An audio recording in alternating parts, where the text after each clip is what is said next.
Welcome to the Life After Sugar podcast, the podcast that's not just about sugar, but about your relationship with it and also with food and especially with yourself.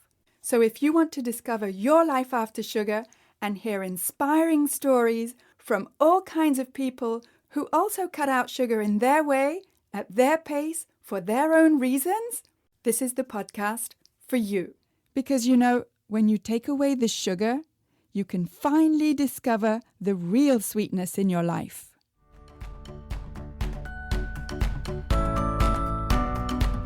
I'm your host, Netta Gorman, and today I'm talking with Dr. Orlena Kerek, who is originally from the UK and is now living in Spain, and she's a paediatric doctor turned family health advocate. And she helps her patients make healthy living fun and easy so that they can lose weight, get more energy, and love their amazing life.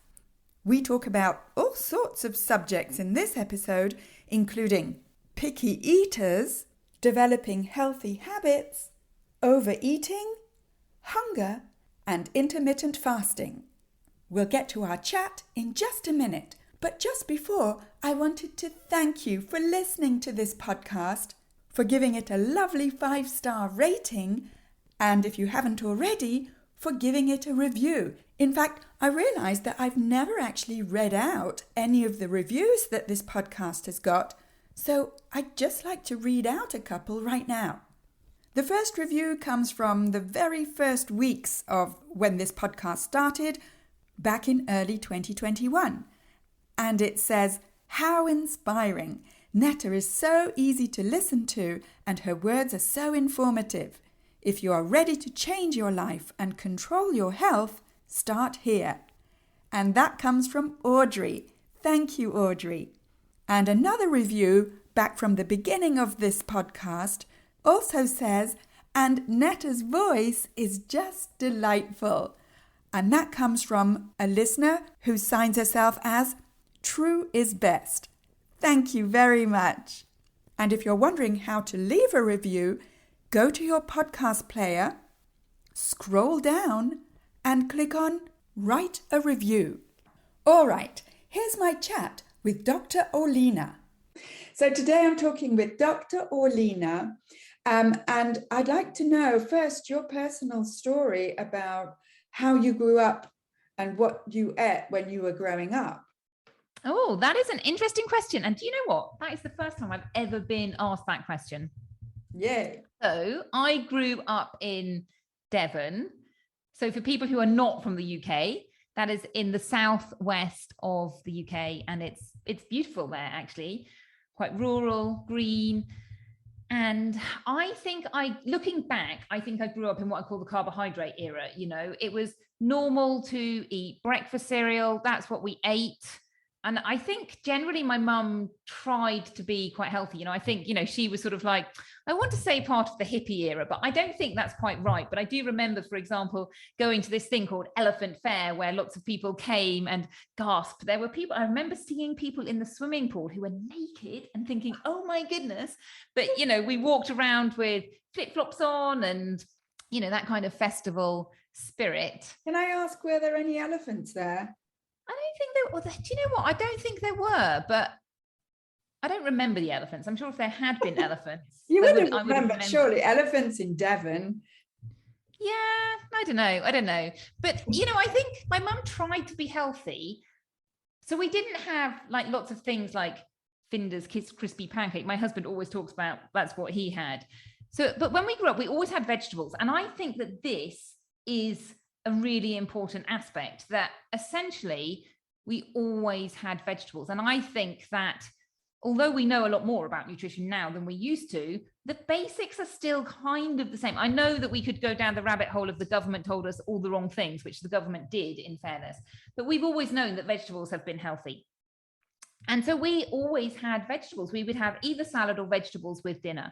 And I remember, cutting up vegetables. And as I went off to university, it was normal for me to eat vegetables. I remember cooking for myself and thinking, oh, well, I'm going to have some cabbage or some greens and I think that's just habit. And it's really interesting looking at the research of how kids grow up and whether they grow up with healthy habits or not. And the answer is essentially they grow up eating however they ate, unless they make an effort to change.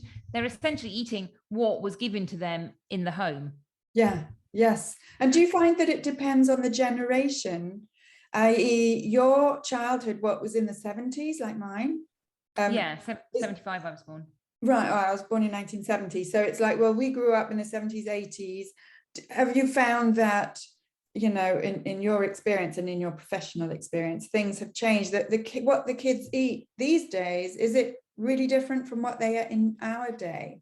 It's a really interesting question, actually, and I don't 100% know the answer to it. And, you know, I think with my work with picky eaters, I personally have this feeling that one of the problems with picky eaters is that picky eaters always existed. Like, I remember our neighbor being very, you know, we all think, oh, she was very picky. She only ate hazelnut yogurt and she wouldn't ever eat the strawberry ones or whatever it was.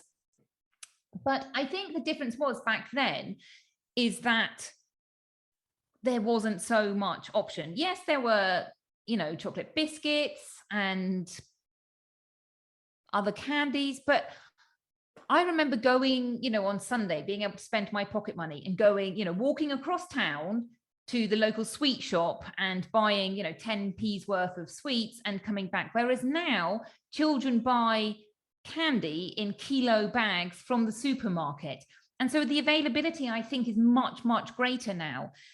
And that leads to parents and children knowing that there's always another option. There's always, you know, you can eat basically what you want to eat because it's so readily available. Whereas when we were kids, I think inadvertently our parents just gave us the message, well, eat this because there's nothing else, because it was literally eat that because there's nothing else. So you ate it or you left it. And as a parent now, it's really, really, really difficult to do that because, you know, there's always something else in the cupboard. It's really easy to provide food. Well, your kid doesn't like this. Well, here you go, have something else. Super and what easy. I found, I agree with you. And what I found also is that the options that are available for us now are not even food. They're all products. Yeah. Well, yes, I think we're now 40 years along the line of food manufacturers. And I think even then they were, you know, marketing and, you know, experimenting, but they do so many experiments now. I was just talking to my group actually of ladies, and she was saying one of the ladies was saying, I found these cookies and they were plant-based cookies. That's lovely. Oh, that plant-based sugar. Yes, isn't that a lovely marketing ploy to get us to believe that? I mean, it's totally true. I mean, sugar is the most vegan plant-based thing out there. Yeah, well, but yes, totally. So, but they also do lead very misleading messages. So I remember last week, my husband was sent just one packet of hot chocolate cocoa powder, and it said organic hot chocolate. And on the back of it, I read it out saying, oh my goodness, it says you can enjoy this guilt-free because it's organic. Number one ingredient, organic cane sugar. I'm like, organic cane sugar and cane sugar? Neither of them are particularly good for your body. So, you know, it's all in the messaging. And I think it's really difficult for people because how do people decide what is healthy and what is not healthy? They're guided by visuals, and people put a leaf on it and you think, oh, that must be healthy because it's got a leaf on it. But unless you really are paying attention and understanding that those marketers, what they're doing is really just getting you to buy their product, and what they want is for you to really enjoy their product so you'll come back and buy it again. Yeah, not that interested in your health, really, are they? No, I wouldn't say so. No, unfortunately. So look, so you grew up what I would call, you know, not eating normally, although these days eating vegetables may not be that, I wouldn't say normal, but may not be that common, let's say. And then how did you become a doctor? I mean, I realize you studied a lot to become a doctor, but I mean, how did that come about? Yeah, it's interesting. My dad always used to call me Lena Loops. I'm never one of those people who think, right, this is what I want to do and I'm going to do it. I do now in my later life, but at that time, I didn't really know what I wanted to do. And I went and I traveled a bit. I went to South Africa. I enjoyed it. When I was in South Africa, still sort of mulling over what my life was going to be like, I remember helping one of the school nurses to vaccinate the children, and the doctor came to vaccinate them, and me just looking at him and going, you've never actually considered being a doctor. Like, obviously people at school had said, do you want to be a doctor? You know, they were like, here are all the options, one of them is a doctor. And I hadn't really ever considered it. And so at that time I went, yep, that's it, that's what I want to do. And then I had to go back and get into medical school and go through medical school, and I ended up doing pediatrics. And really as well, I think opening my eyes to looking around a ward and going, hey, you know what? A lot of people are here because of lifestyle illnesses, and understanding that, but moving into pediatrics because that wasn't the case for children.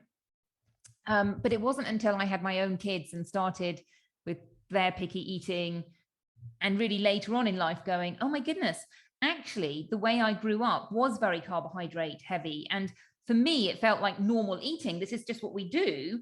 And it took a little bit of like really self-discovery, I think, like listening to what people were saying and then going, yeah, you know what? I do eat a lot of refined white carbohydrates, cereal for breakfast, bread for lunch, pasta for dinner. Yes, pasta with vegetables, but that thread of white refined carbohydrate is there and considered normal. And really, what does it add in terms of nutrition?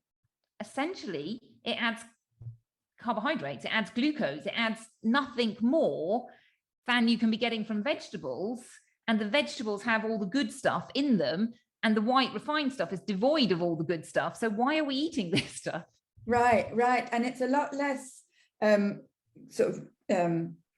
obvious to us consumers that, non-sweet refined carbs, like you were saying, white rice, there's pasta, bread, even brown bread has about the same amount of carbs as white bread. I mean, it's not obvious to us as consumers that these are pretty much just as affect the body just in the same way as sugar does. Yeah, no, totally. And it took me a while to realize that. And even looking back, I remember doing night shifts, and I hated night shifts because, I want to be tucked up in bed. So I would go to the supermarket and go, oh, I'm going to try and find myself some nice food. I was always very disappointed in the nice food that I found, because I was never like, oh yeah, this is great, nice food. But yeah, going, yep, I'm going to have something to treat myself for having to do this night shift. Whereas now I would be like, yeah, I'm going to give myself some nice vegetables to help me get through this night shift. So definitely some changes. Right. And do you feel that your definition of treats has changed? Yes, definitely. I mean, I think the human body is designed to seek glucose. It is part of our makeup. And to say that we don't like sugary things is not true. But what I do find is that a lot of sugary things that are on the market are so amazingly sugary that actually it's like, I can't taste anything other than sugar. Yeah. So yeah, I mean, for me, my idea of a lovely meal is sitting in a square, preferably in Florence, with the sun shining down, and a nice big salad, perhaps some nice protein in there, and having some friends to chat with. That's my idea of fabulous food. But that doesn't mean, oh my goodness, you never eat the treats, the other things that, people consider treats. Right. Yes. I found that I've created my own new dictionary of what treats are and what they mean, and I sort of enjoy not having the same meaning as most people. I just enjoy being different, but not everyone enjoys that sort of thing. What's your definition of a treat? Something that I really like, period. Something that I really like to do, to eat, to think about. It doesn't even have to be food. But, as you were saying, the products that are available to us are so overly sweet, and so sort of manufactured that our level of what we think is sweet has gone way up. And what I try to do is to encourage people to sort of recalibrate or retrain their taste buds so that they need less sweetness. And that's been the case for me. It's like I can detect a hint of sweetness now, and it doesn't even taste good anymore. I'm not saying everyone should be like that, but I'm saying it is possible. I'm saying everybody should be like and it was possible for the food industry to make our tastes create this dependence on super sweet tastes. If they could do it, then we can do the opposite and dial it back. It's really interesting, actually. I remember I always talk about the strawberry test. So Easter a few years ago, and Easter is our strawberry season. Beautiful, delicious, lovely strawberries.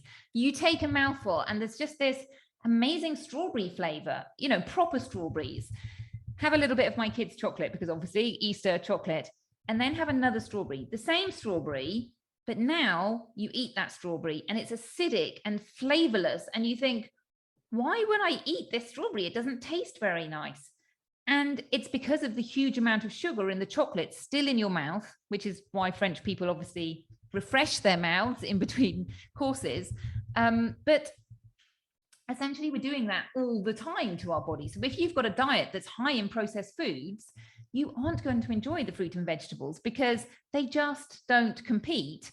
But if you stop eating those refined fruit and vegetables, as you say, you taste those natural flavors, salt and sugar, and you can really taste the deliciousness of them.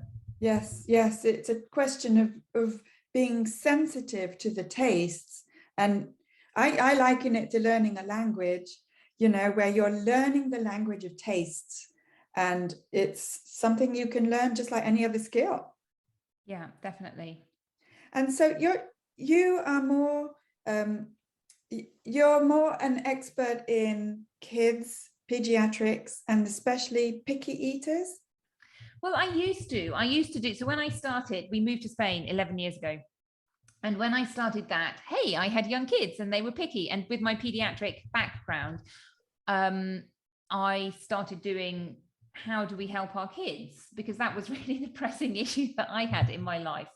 And realizing that it's not always as easy as saying, here's some healthy food, because what happened to my kids was they just ate out the pasta and left all the vegetables. But now I work with adults. I work with mothers normally, or, women in their 40s and 50s. And I help them lead their healthiest life. And a lot of what I do is about habits and systems and routines. And thinking about children, well, how do we get our children to lead a healthy life? The answer is the biggest thing that you can do is to lead a healthy life yourself and show your kids. And as we talked about right at the beginning, if you grow up in that household where vegetables are normal, you grow up going, oh, this is just how we eat. So essentially you grow up thinking, oh, well, this is normal eating. So whatever normal eating is in your family, that's what your kids are going to take forwards in life. So if normal eating is healthy and vegetables and, I would say it doesn't have to be difficult to cook food, like easy and fun is what I always say. But if you can create that environment for your children, they're going to grow up eating healthy foods. Yeah, that makes total sense. Do you find that some people are a bit sort of overwhelmed or confused or sort of discouraged because if they didn't grow up eating whole foods, real foods, then how are they supposed to teach their kids to do it? Yes.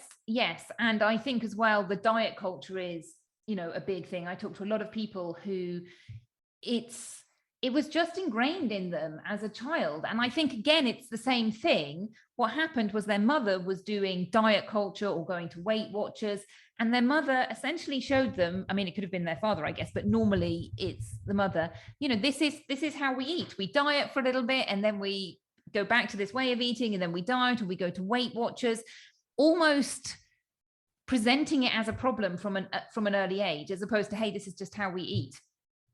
And I think that can totally be undone. You need to be aware of it, and you need to understand that yo-yo pattern isn't a good way of eating, that essentially you want to create a way of eating that you enjoy, that doesn't leave you hungry. You don't have to diet. You don't have to deprive yourself. You don't have to think, oh my goodness, I can never eat any treats, or I have to be constantly hungry, or I have to get up at 5 o'clock in the morning.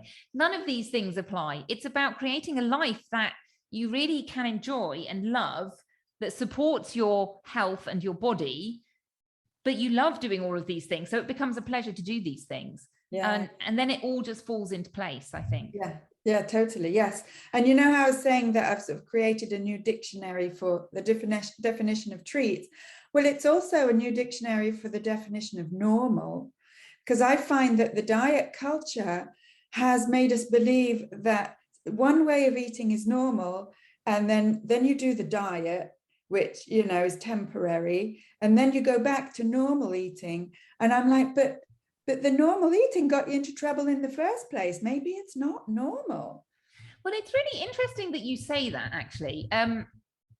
And yes, I don't condone diet eating, but I do think that if we look back in time and have a look about how people eat, it was normal for people to overeat, for example, at wintertime. You know, Christmas would have been a prime example. And in other religions, they had other festivals where they overate because food was available. You know, it was at the end of harvest season and they didn't have the ability to store it. So there were certain times in the calendar where people would eat more than normal.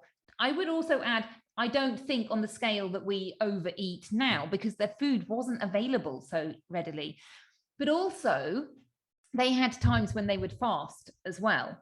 You know, for example, you know, the Christian is Lent, and people would fast over that time.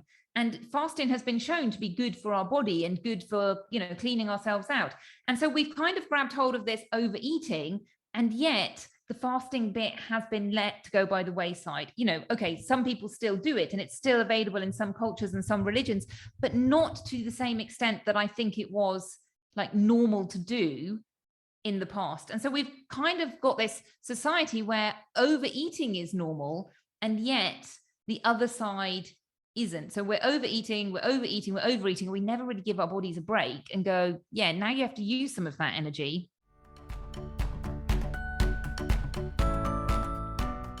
I just wanted to take a quick break to tell you that this week's episode is brought to you by the After Sugar Club, which is where you'll get the step-by-step guidance you need from me to help you let go of sugar and the emotional hold it has on you, so that you can get to a place of freedom where you don't even need, want, or miss it anymore. Check out everything that's included in the After Sugar Club at aftersugarclub.com and click on the green button, Join the Club. Yes, oh, totally, yes. And now, you know, if we're going to be talking about the definition of normal in air quotes, you know, yes, it's overeating is considered normal. And I would say overeating products, not even real foods. And then, you know, some of us who have seen the light, as it were, and decided, hey, wait a minute, I'm going to create my own version of normal where I actually eat real foods and I give my body a break, you know, for a few hours, 12, 14, 16, whatever, fasting. That's my normal. And that is my normal, me, Netta. And it's seen as abnormal, unhealthy. And I'm like, but I feel great. And I look great, and I, you know, and I'm slim and I'm healthy. What's abnormal about that? Yeah, no, well, I think it's just society. Actually, apparently, back in the day, they used to eat one meal a day. And what difference does it make as long as you're getting? I mean, here's another really interesting thing. If we think about hunger, and I think a lot of people get scared of hunger, and hunger is a signal that our body has that we need to eat and we need to refuel. But it's not the same as breathing. You know, like if our carbon dioxide levels go up and oxygen stops, what happens? It's lights out.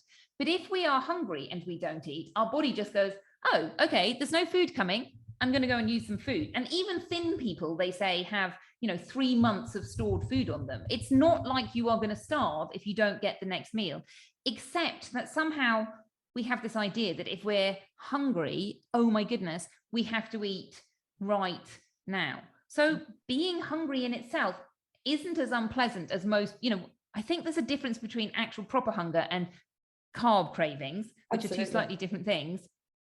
And if you're actually genuinely hungry and your body can go and access that food, that energy, it just does. And then you stop being hungry. It kind of comes in waves. And as you know, as a faster, you know that actually you feel like you have got lots of energy. Your body's functioning perfectly well. It's perfectly normal to be able to do that. Yeah. And I don't get hungry in the same way. Again, a new definition of hunger. When I was eating lots of carbs, lots of sugar, and eating often in the day, 3 meals plus 2 or 3 snacks, I would feel hungry all the time. And this kind of, I've got to eat now, desperate hunger. Whereas, funnily enough, not funny at all, it's just human biology, now that I eat once or twice a day, I'm never hungry. I never have that feeling of I'm obsessed with when my next meal is going to be, my next snack. I've got to eat now. Never, never. And it's take it or leave it. I'm looking forward to eating, but whether it's in 2 hours or 12 hours, take it or leave it. I'm fine. I'm cool. Yeah. But part of it is what you're eating. So part of it is, that those quick release glucose driving that carbohydrate craving. But also another part of it is our body just gets used to eating. So, if you have breakfast, well, everyone has breakfast in that everybody has a first meal of the day. Say you have it at 7 o'clock and that's what your body is used to. Well, at 6 o'clock, you're not hungry. And if you had your breakfast at 8 o'clock, you would be hungry. It's just, that pattern that we have, and you can change that pattern. It takes about 2 weeks to change for most people. So if you can get through that 2 weeks, then you're good. And it's the same with kids as well. So if we look at kids' routines, a lot of people would say to me, oh, my child has a, bottle. It's getting to the stage where we want to stop them having a cup of milk before they go to bed. And it's like, well, for 2 weeks, they're going to expect that. And then after a period of time, they're just going to go, okay, this is the new normal. And my body's used to this new habit. I have breakfast at 8 o'clock or at 12 o'clock or whatever time you have it. So 2 weeks is what is the period of time that I also, at the very beginning in 2015, I stopped sugar, flour, and sweeteners, and pretty much all sweet foods for 2 weeks. And of course, I didn't know anything about habit change or anything like that. I just sort of jumped into it. And yes, it didn't change my habits forever. In other words, I still had to make some kind of effort above and beyond those 2 weeks, but it was just long enough to really become aware of, oh, wait, there's a change going on. Yeah, it's really interesting. And I use it as a tool. I do what I call a 2-week reboot with my clients. And I think 2 weeks is a really good time for lots of reasons. Number one, I always think you can do anything for 2 weeks. It's only 2 weeks. Yeah, exactly. Number two, your taste buds regrow. So, we're talking about, retraining your taste buds. Well, actually they regrow, and 2 weeks is generally how long it takes to regrow. But I think, as you've pointed out, the biggest thing is that you just show yourself, hey, I can do this. It's not as strange and weird as I thought it was going to be. It's actually really pleasant. And people are mostly scared of the unknown. So when you think about people who are making changes, and, I think this is a really interesting conversation of thinking about, well, if we look at the entire world, most people know more or less what healthy living is. What they have is not a knowledge gap. Okay, they may not know the minutiae, but generally, we know vegetables are healthy and you want to exercise, and we know that packaged foods aren't healthy. So what most people don't have is a knowledge gap. They have a doing gap. They have an implementing gap. So why is it that people are standing here going, okay, well, I'm just going to carry on doing these things that I know are not good for my health? And part of it is because, well, the consequences are in the future. Part of it is I'm kind of stuck in my habits and systems and routines. And part of it is that fear of the unknown of, oh my goodness, what does it look like to never eat chocolate or drink alcohol or never eat refined carbohydrates again? What are these strange vegetables that you're talking about? And how is that going to feel to my life? And actually, once you do it for a short period of time and go, okay, I'm just going to do it for 2 weeks. And then if I want to, I can go back to my old way. Then you've done it. And then you're like, oh, actually, I have so much more energy than I used to have. And that annoying, overwhelming craving for chocolate has disappeared. And I get the same enjoyment from eating an apple as I used to not get, because people say, I don't actually enjoy eating the chocolate. It just consumes me and I don't actually enjoy it. But I do enjoy now eating fruit and healthier options. Yeah, that's exactly what happened to me. Exactly. It's like you're in my head.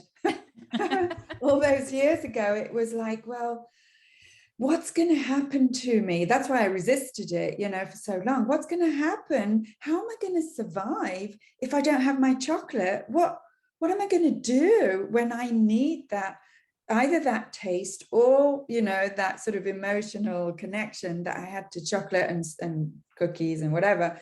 Like if it were just a question of the actual sugar itself or the actual refined carbs, you know, and there was no sort of emotional connection to them, we'd just stop eating them. Because, as you know, people don't need more facts. We know it's not good for you.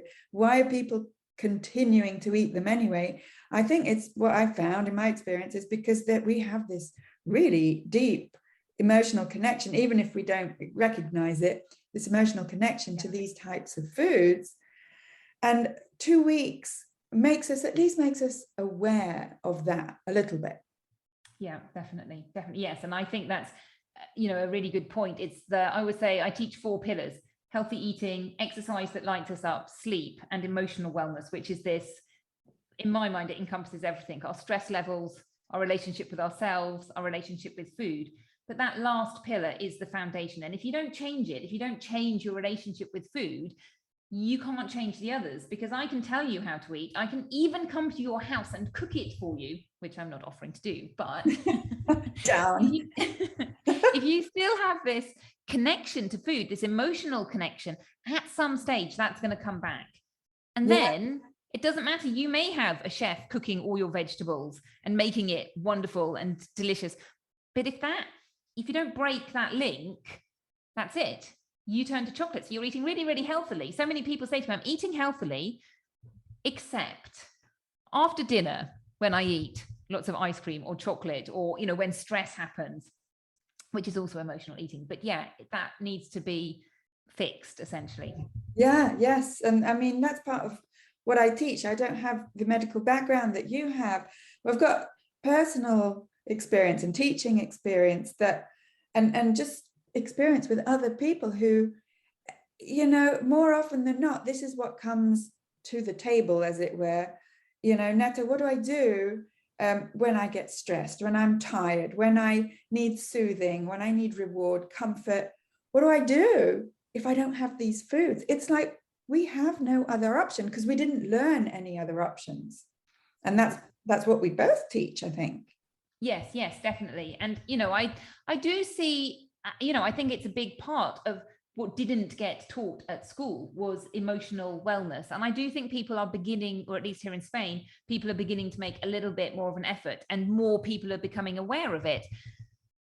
But, you know, it's something that is you learn by doing. Like, obviously you have to read about it, but you have to go through that process. So, you know, it's essentially self-awareness. And I think, you know, it's self-awareness, becoming aware of the problem, and then falling down many times before you make that change. And I think a lot of people get to, okay, I understand this, now I'm going to do it. Okay, I didn't do it perfectly. What's wrong with me? And I always say, you have a human body and a human mind. That's what's wrong with you. There's nothing wrong with you. This is just it. This is being human. And we get very used to our habits. So a lot of it is to do with habits as well. Like, emotional eating is a habit. What a habit is our brain's way of doing something really efficiently. You don't think about it. It's just like a program almost, you know, wake up in the morning, see toothbrush, brush teeth. So you don't have to think about it. But our brain doesn't care whether that habit is a healthy habit, going for a walk, eating vegetables, making sure you go to bed on time, or an unhealthy habit such as emotional eating. To your brain, it's just the same. It's like, this is the program we're running. This is the program you're running. So what you have to do is basically retrain your brain to have different habits. And that's difficult because I always talk about the chasm of chaos. You're standing here and you want to get to the other side, and you've got life in between. And I think a big mistake that people see or go through is they create what I call acorn habits, small little habits. And then life happens and they go back to their old habits and they think, well, I did have these new habits, but then the old habits came back. And it's like, yeah, but you hadn't created the oak tree habits. They weren't big, solid habits. You had started to make habits, and that's fine, but your other habits were stronger. And what you need to do is make the new healthy habits even stronger. And then those will be the ones that you turn to. Yes, yeah, that makes sense. I mean, you know, that is basically what I say, is that real life happens whether or not you eat sugar, you know, in our case.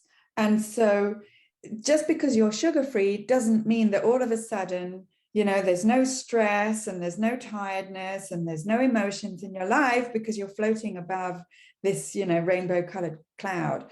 But real life carries on. But our ability to deal with real life, for me at least, and for people that I help, and very possibly for you, our ability to cope with the ups and downs of life changes when we stop eating those foods that we relied on for emotional crutches, really.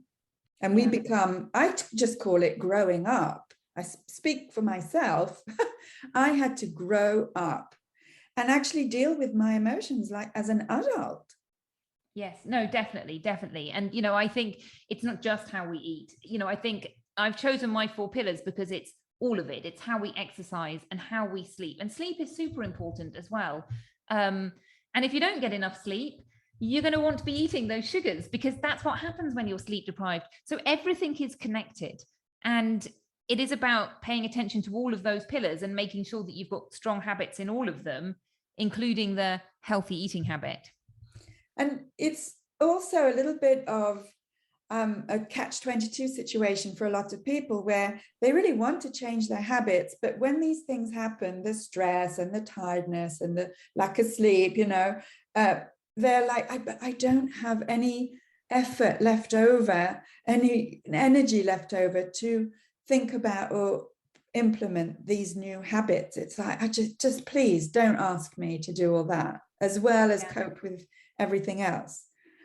Well, I think that's a really interesting point. And I think there's 2 responses that I have. And number 1 is when people really see the consequences of the way that their lifestyle choices are affecting their long-term health. If you can really clearly see, like what I talk about is, you know, you're standing at a crossroads, and if you don't make any changes, where does that go to? Well, it goes to perhaps diabetes, perhaps, you know, and if you've got diabetes, oh my goodness, you've got a huge, great chance of having heart disease. It goes to so many other problems, maybe not in the next 5 years, but I mean, it obviously depends on your starting age, but it's not a pretty picture. And we know that if we look at the world now, that lifestyle has huge impact on death and, you know, wellness in general. So not feeling great. Or you can make those changes and it can be easy and fun and you can lead a healthy life and do all of those things to have energy and be healthy. So I think the first thing is commitment, that once you've committed to doing that, then it's so clear which path you want to take, except that, you know, going back to the conversation of fear, you have to actually start taking the steps forwards. But I think another really important aspect is getting the support that you need. And I do see now more health coaches, but I do still see a lot of people going, why would I need a health coach? I should be able to do this by myself because it's just eating right. And it's just exercising right. And again, I come down to, you've got a human mind and a human body, and you're probably busy doing something else like your job and looking after kids. And yes, you could do this if you weren't doing all of those other things. It's not that you can't do them, but you are busy doing all of these other things. And so it's not a weakness to get support, accountability, a community, all of those things. It's actually a really wise choice. So, you know, whether it's me or you or somebody else, I think get the help, because it's your health and wellness and life that you're talking about. What more is important than that? Yes, you want to run your business. Yes, you need to earn money. How do you do that? With your body. And, you know, for me, I just can't see that it's not money well spent. But yeah, people talk about money and all manner of excuses. And I'm just like, yeah, these are all excuses, aren't they? Yes, we are very willing to spend money on all sorts of things. And right at the bottom of the list, ourselves, especially women, mothers. Yes, definitely. And, you know, I was using the analogy of learning a language. It's like we wouldn't think twice about paying a teacher to learn another language. Yeah, exactly. But we won't invest, or some people will obviously, but a lot of people don't want to invest in their own well-being because you were saying they feel like, oh, I should be able to do this on my own. Well, some of us can't, and there's no shame in asking for help. And I think a lot of times it comes down to priority. I know that budget is important for people, but often I hear things like, oh, yeah, I don't think I can afford health coaching because I have to pay for my private school fees, or I can't afford coaching because I have to pay for my skiing holiday. And it's like, well, that is your choice. You get to choose skiing holiday, health coaching. What is more important? Yes, you get a fabulous week skiing, as long as you don't break your leg or anything like that. But, what's important to you? And for a lot of people, actually, you know what? Their health isn't important. But again, I think it comes down to not realizing, not looking into the future. Yeah. And so, I mean, I offer that you were saying, support and accountability and guidance in the After Sugar Club. How can people get in touch with you for what you offer? Oh, well, thank you so much for asking. Well, number one, I'm going to hold up my book, which obviously on an audio nobody can see. But so my new book has just come out, which is Building Simple Habits to a Healthy Me. And it is my entire system with habit trackers. But yes, I have a program as well called Healthy You, Healthy Family. And it's a group coaching program. And it's amazing. And it is a lifetime group program. So you join, well, there's different levels. But, I recommend the lifetime one because life happens and you can make changes. You can get amazing results in a short period of time. That's not often the end of the story. It's about what comes after that. And I make a stand for people's long-term health and want to support them into, well, I joke with my clients, we're going to be 80 sitting around having this same conversation. The lifetime of my business. I'm not planning to go out of business in the near future. Yeah. I hope you don't. Yes, because you're helping a lot of people. And I mean, this is all online, right? You happen to be based physically in Spain, but I mean, you have people from all around the world like I do. Yes, totally. It's all online. I would love to meet up with my clients and do things in Spain. But the reality is there's a language barrier.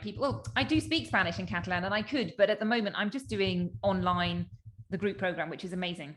Yeah, I bet it is. What's your website if people want to find you? Thank you for asking. It is drorlena.com. So it's drorlena.com. I'll put that with the show notes as well so people can get in touch with you. Thank you so much for talking with me today. Thank you so much for having me, Netta. You're welcome. What a great chat with Dr. Orlena. And it's so great to speak to a doctor who gets that healthy can mean different things for different people. You can find Dr. Orlena at drorlena.com.